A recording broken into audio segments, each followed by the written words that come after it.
반갑습니다. 9월 모의평가 인류와 사상 총평 같이 이야기 한번 나눠보도록 하겠습니다. 자, 쉽지 않은 시험이었는데요. 친구들이 아마 이제 문항 풀면서 정말 막 당황하는 순간이 계속 있었을 거라고 생각합니다. 그리고 이제 수능이 얼마 남지 않았기 때문에 정말 긴장감이 최고조에 달해 있을 거예요. 이렇게 수능 시험이 나오면 내가 실수를 안 하고 차분하게 풀어낼 수 있을까?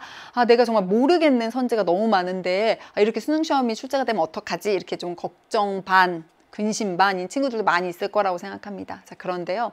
누누이 선생님 제일 처음에 윤사 여러분이랑 처음 같이 공부할 때부터 외쳤던 쫄지 마를 다시 한번 외치면서 다시 한번 이 구모를 좀 분석해보고 우리가 어떻게 수능을 좀 대비해야 되는지 차근차근 이야기 나눠보려고 합니다.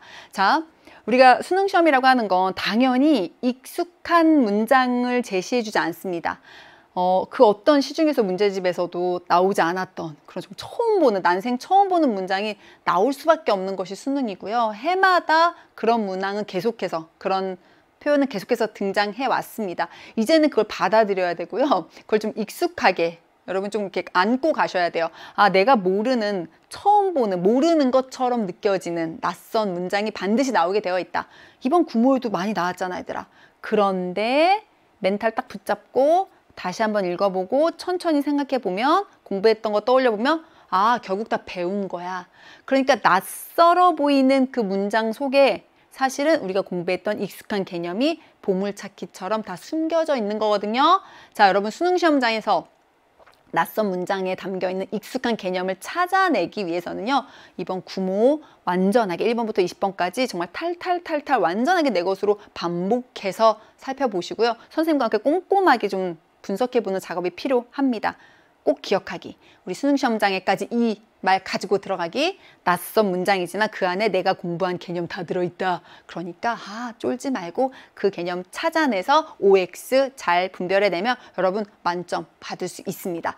자, 우리가 이제 오늘 이렇게 쭉 시험을 치렀는데요. 여전히 수능시험에서 늘 출제가 되는 그런 분량으로 출제가 되었죠. 동양 및 한국 윤리사상에서 8문항, 서양과 사회사상에서 각각 8문항, 4문항 이렇게 출제가 전형적인 패턴으로 또 이루어졌습니다. 자, 이런 사상들이 출제가 됐는데요.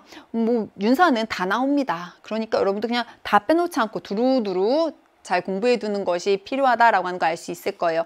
이번 구모에서 조금 특징적인 것은 사회계약론이 보통 굉장히 어렵게 많이 출제가 되고 변별력 있는 문항으로 출제가 됐는데 이번 시험에서는 그렇죠. 아리스토텔레스와 로크가 이렇게 같이 출제가 되면서 친구들이 아주 낯설어 할 만한, 너무 많이 어려워할 만한 그런 문항으로 출제가 되진 않았다. 하지만 그렇다고 해서 그렇지 쉬운 문항도 아니었어요. 로크와 관련돼서 또 어려운, 또 낯선, 그렇게 친구들이 어렵게 느낄 법한 표현들이 있었기 때문에 그런 사회계약론이 조금 힘이 빠진 것처럼 출제가 됐다. 하지만 방심해서는 안 된다라고 하는 것들 확인해 볼 수 있습니다. 그리고 우리가 이제 불교 파트에서 그렇죠. 중간과 유식이 이제 두 차례 수능에서는 모두 이렇게 다루어졌었지만 구모에서 이렇게 본격적으로 또 다루어진 것은 또 처음이기도 하죠. 올해 수능에서도 아마 중간과 유식이 출제될 가능성이 굉장히 또 높아 보입니다. 자, 우리가 이렇게 다시 한번 또 문항을 보면서 꼭 살펴봐야 하는 몇 가지 포인트들 같이 한번 이야기 나눠볼게요. 먼저 플라톤과 아리스토텔레스입니다.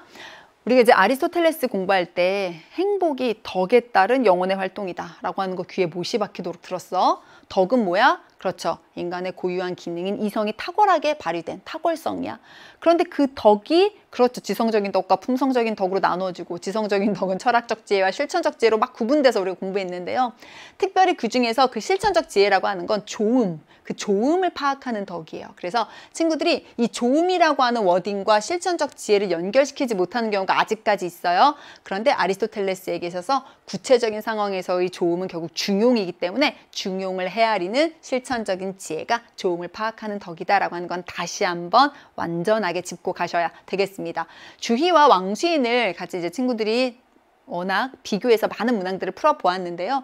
답을 찾는 건 어렵지 않았습니다. 이제 왕수인의 치양지에 대한 내용들이 이제 선지로 구성이 돼서 선지는 명확하게 드러났는데 여러분들이 이제 양지의 자각과 실천을 강조하는 이런 왕수인의 입장을 공부함에 있어서 이제 왕수인이 생각하는 그런 양지라고 하는 것이 선천적인 자각 능력 가지고 태어나는 그러한 도덕에 대한 자각 능력이기 때문에 왕수인은 어떤 이론적인 학습의 단계를 밟아가는 그런 어떤 추론 과정, 어떤 단계를 밟아가는 그런 이론적인 학습을 중시하지 않고 그 양지의 직각적인, 직관적인 어떤 발휘 이런 것들을 더 강조했다라고 하는 것도 이번 기회에 알고 가시면 좋겠습니다.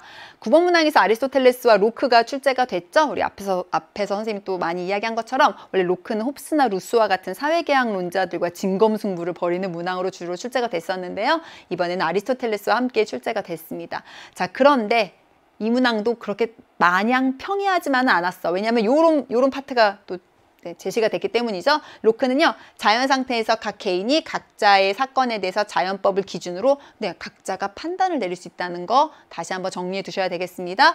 다른 표현으로 우리 많이 공부했어. 로크는 자연 상태에서 각 개인이 자연법의 집행자이다. 각 개인이 자연법의 집행권을 가지고 있다. 또 다른 표현으로 이야기하면 그렇지, 자연 상태에서 각 개인은 각자의 사건에 대해서 자연법을 기준으로 그렇죠, 각자 이 각 사건의 재판관이 스스로 될 수 있는 거야. 아, 자연 상태에서는 이러하구나. 그런데 이런 권리를 그렇죠, 사회의 계약을 맺음으로써 사회의 수중에 이제 양도한다라고 로크는 주장했다는 것. 그 모든 것은 결국 다 그렇지, 개인의 권리를 보장하기 위함인데 특별히 로크는 그중에서 재산권의 보장을 강조했다는 것들 다시 한번 떠올려 보시면 되겠습니다. 10번의 스피노자 문항입니다. 작년 수능에서도 출제가 됐었던 그런 내용이 다시 한번 구모에서 등장했어요. 스피노자가 이야기하는 신은 자연 그 자체이기 때문에 필연성에서 벗어날 수 없어. 신조차도 그 자신의 신적 필연성에서부터 벗어날 수 없는 거야. 그러므로 신이라 할지라도 인간과 마찬가지로 자유의지가 없습니다. 의지가 없기 때문에 어떤 의도를 가지고 계획하거나 선택을 할 수 없어요. 그리스도교의 신과 다른 거야. 그리스도교의 신은 만물을 창조한 창조주의면서 인격을 가지고 있는 인격신이죠. 그러니까 그리스도교의 신은요, 의도적인 계획이나 선택을 할 수 있어. 하지만 스피노자가 이야기하는 그 자연법칙 그 자체로서의 신은요, 의도적인 계획이나 선택을 할 수 없다는 것 다시 한번 정리를 해 두셔야 되겠습니다. 12번에서 칸트에 대한 선의지에 대한 굉장히 많은 내용들을 묻는 문항이 출제가 됐습니다. 자, 선의지는요, 오직 그렇게 하기로 마음먹은 그 자체로 선한 거예요.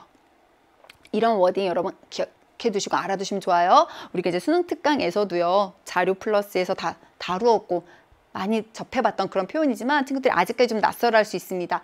자, 선의지는 그 의지를 발휘함으로써 무언가를 획득해서 가치를 갖는 것이 아니야.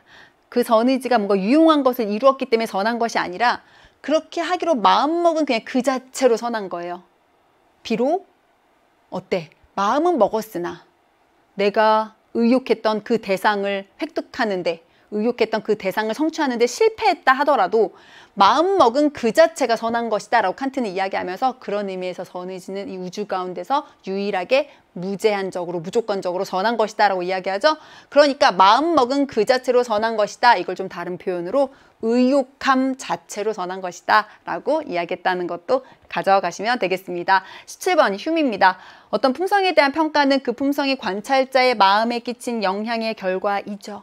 자, 우리가 품성에 대해서 선하다, 악하다 이런 평가를 내릴 수 있는 건 그 품성을 바라본 관찰자가 사회적 차원의 감정을 시인의 감정, 부인의 감정으로 표현한 것이 바로 도덕적인 선과 악, 품성에 대한 평가이기 때문에요. 관찰자의 마음에 끼친 영향의 결과 나타난 그런 감정, 그러한 정령, 이것이 바로 품성에 대한 평가의 기초가 된다라고 휴문 이야기하고 있습니다. 19번의 2항과 2가 소개됐습니다. 문항 자체가 많이 어렵진 않았는데 아주 짜잘한 함정이 있었어요. 자, 4단은 2가 말하고 기가 2를 따른 것이다. 왜 틀렸어? 그렇죠. 따른 것이다. 맞는 진술이죠. 이거 맞는 진술인데요. 여기 문항 19번 문항에서는 이게 살짝 변형돼서 이제 잘못된 오답선지로 구성이 됐는데요. 이가 기를 따른 것이 맞아요. 그런데 이걸 이가 기를 탄 것이다.